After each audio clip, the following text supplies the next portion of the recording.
Delhi CM house से आतिशी का सामान निकाला गया। पीडब्ल्यूडी ने कहा केजरीवाल से घर की चाबियां ली, हमें बिना बताए रहने आ गईं। पीडब्ल्यूडी के सीएम आवास सील करने के बाद आतिशी अपना सामान लेकर वहां से रवाना हुई। दिल्ली में बुधवार को फ्लैगस्टाफ रोड स्थित सीएम आवास को सील कर दिया गया। पीडब्ल्यूडी ने आवास से सीएम आतिशी का सामान निकालकर बाहर कर दिया है। दरअसल पूर्व मुख्यमंत्री अरविंद केजरीवाल ने 4 अक्टूबर को आवास खाली किया था। 2 दिन पहले ही आतिशी इसमें रहने आई थी। पीडब्ल्यूडी के अधिकारी सुबह 11:30 बजे सीएम आवास आए थे। उनके मुताबिक घर का हैंडओवर करने में नियमों का पालन नहीं किया गया था। आतिशी के पास इस घर की चाबियां थीं, लेकिन उन्हें घर अलॉट किए जाने के आधिकारिक दस्तावेज नहीं दिए गए थे। अधिकारियों ने दोपहर तक घर की चाबियां ले लीं।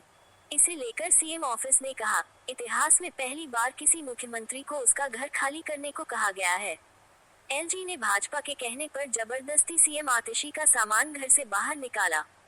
ये सीएम आवास किसी बड़े भाजपा नेता को दिए जाने की तैयारी की जा रही है। भाजपा 27 साल से दिल्ली में सरकार से बाहर है, अब वह सीएम आवास हथियाना चाहती है।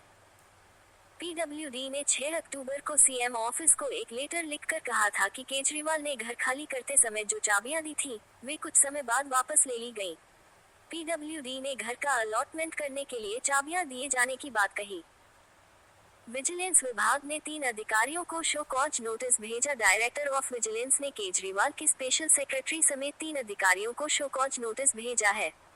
2 अन्य अधिकारी वे हैं जो केजरीवाल के सीएम रहते समय सीएम कैंप ऑफिस में तैनात थे।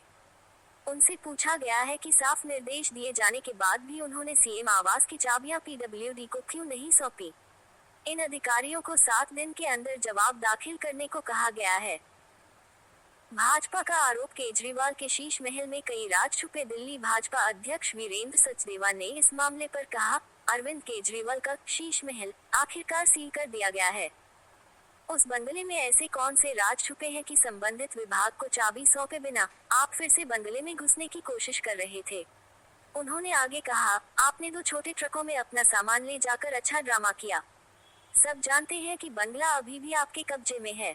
आपने जिस तरह से बंगला आतिशी को सौंपने की कोशिश की, वह असंवैधानिक था। आतिशी को पहले ही एक बंगला आवंटित किया जा चुका है, फिर वह आपका बंगला कैसे ले सकती है। उस बंगले में बहुत सारे राज छिपे हुए हैं। सीएम हाउस से निकलते वक्त अरविंद केजरीवाल और पत्नी सुनीता, साथ में केजरीवाल के माता पिता भी हैं। अरविंद केजरीवाल 4 अक्टूबर की दोपहर लुटियंस दिल्ली में फिरोज शाह रोड पर बंगला नंबर -5 में शिफ्ट हो गए। ये बंगला पंजाब से आपके राज्यसभा सांसद अशोक मित्तल को दिया गया है।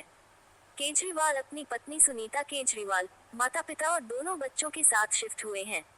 अशोक मित्तल और उनकी पत्नी ने सभी का अपने घर में स्वागत किया। मित्तल ने न्यूज एजेंसी एएनआई से कहा कि केजरीवाल गेस्ट के तौर पर मेरे घर में शिफ्ट हुए हैं। केजरीवाल ने 17 सितंबर को दिल्ली के मुख्यमंत्री पद से इस्तीफा दे दिया था। उन्होंने सीएम आवास और सभी सरकारी सुविधाएं छोड़ने का ऐलान किया था। आपने कहा था कि केजरीवाल नया घर देख रहे हैं।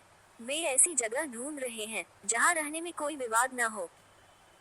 आपने आरोप लगाया था कि केंद्र सरकार से केजरीवाल को नेशनल पार्टी के प्रमुख के तौर पर आवास मुहैया कराने की मांग की गई थी, लेकिन सरकार की ओर से इस पर कोई जवाब नहीं आया था। सीएम हाउस छोड़ते वक्त कर्मचारियों से मिलती सुनीता केजरीवाल, अरविंद केजरीवाल सीएम हाउस के कर्मचारियों के गले लगे। सीएम हाउस की चाबी सौंपती सुनीता केजरीवाल। आज सुबह केजरीवाल का सामान आप सांसद अशोक मित्तल के बंगले पर पहुंचाया गया। मिनी ट्रकों से केजरीवाल का सामान सीएम आवास से उनके नए घर में पहुंचाया गया। अशोक मित्तल और उनकी पत्नी ने केजरीवाल का अपने बंगले में स्वागत किया। केजरीवाल परिवार के साथ पूजा के बाद अपने नए आवास में दाखिल हुए। दिल्ली में सीएम खुद बंगला चुनते हैं, कोई आधिकारिक आवास नहीं। दिल्ली में कोई आधिकारिक सीएम हाउस नहीं है। केजरीवाल से पहले जो भी सीएम हुए, वे अलग अलग बंगलों में रह चुके हैं। 1993 में मदन लाल खुराना को 33 शामनाथ मार